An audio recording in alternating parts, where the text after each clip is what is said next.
Welcome back to The Price of Business. I'm your host, Kevin Price, talking to you about you and your business. Going to spend some time talking to our guest today, Carlos Wallace, and he's involved in a lot of different things. He's an author, and he's involved in a lot of events here in the Houston area.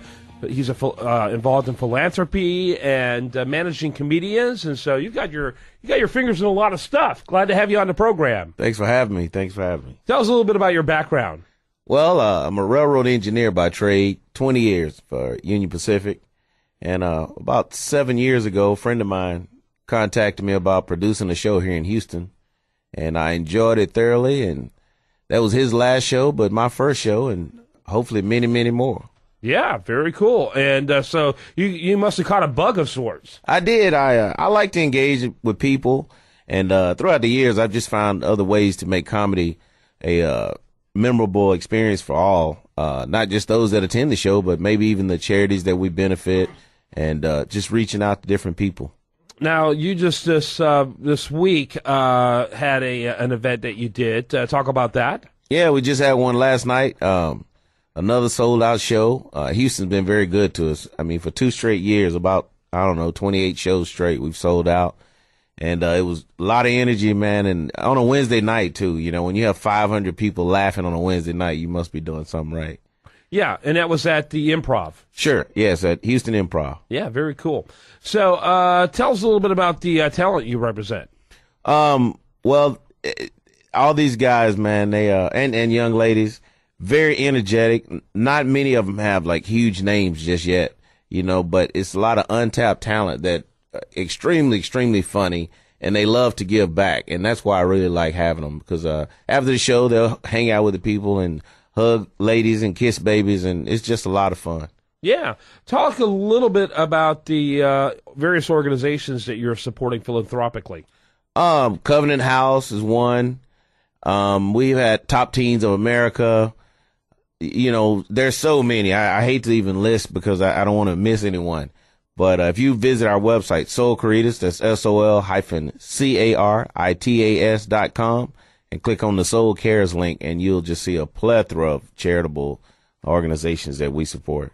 This is funny. I was watching a TV program yesterday, and one of the characters was put in a Covenant House. Those things are crucial. If people weren't familiar with Covenant House, they are pivotal in helping homeless youth get a second chance. Correct. And all of them have tragic stories. Yes. And they're being rewritten in Covenant House. Yes. And it was quite the experience. We've had them out twice, and the director of it, she was explaining to me a lot of the gifts that they receive are usually for the young ladies, and the young men hardly ever get any gifts. So they really love coming out to the show because it's more for them, more for the guys.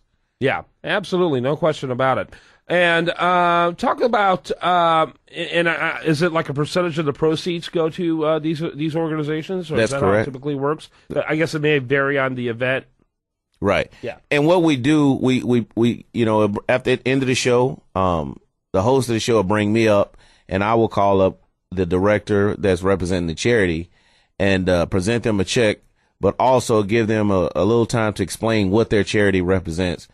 My job, I like to just make sure we bring complete awareness. We want everyone to know that the charity is out there. Mm-hmm. Absolutely. By the way, in addition, you are an author. You have written, it appears to be a couple of books. No, one's a DVD. And, one's a DVD? Yes, sir. The Man on a Mission, it's a DVD with all the charities at that time, up to that time. And it's just a well-produced DVD, and it just explains our mission. And then the book, I just had a book published February the 14th. Life is not complicated. You are. Yeah. Talk a little bit about the book. It's a series of stories, 13 chapters, and it talks about overcoming adversities and different challenges, and just creating a mind state of keeping everything positive and looking at things in a positive way. Yeah, I love that. The reality is that when stuff happens, most people respond to it based on their family of origin, how they were trained to respond to things in the home they grew up in, the environments they grew up in, that type of thing. But the reality is, I don't care what the circumstance is, there's multiple ways of looking at it. Absolutely. And, the burden or the responsibility, I prefer the word responsibility.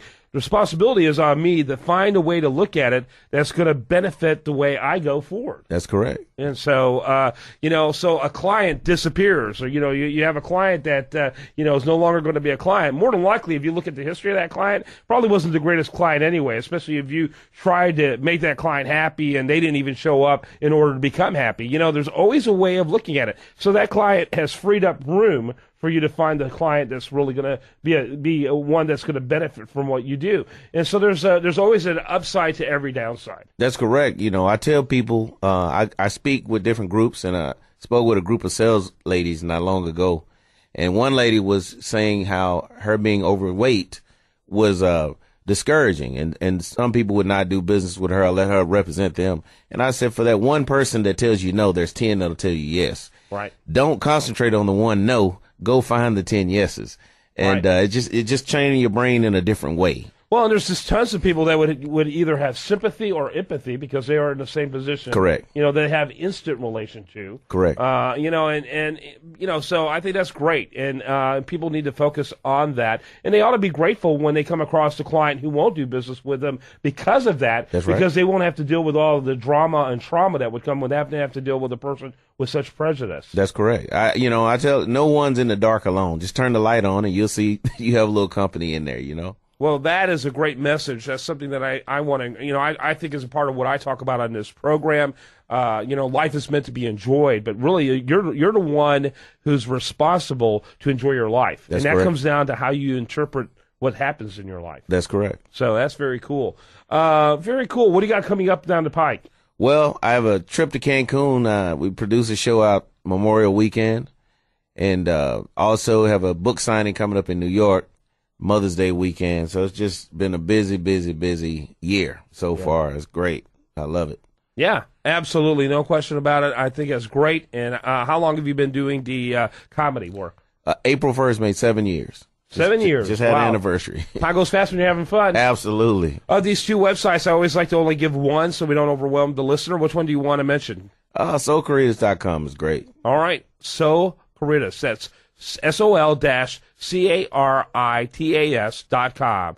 SOL-CARITAS.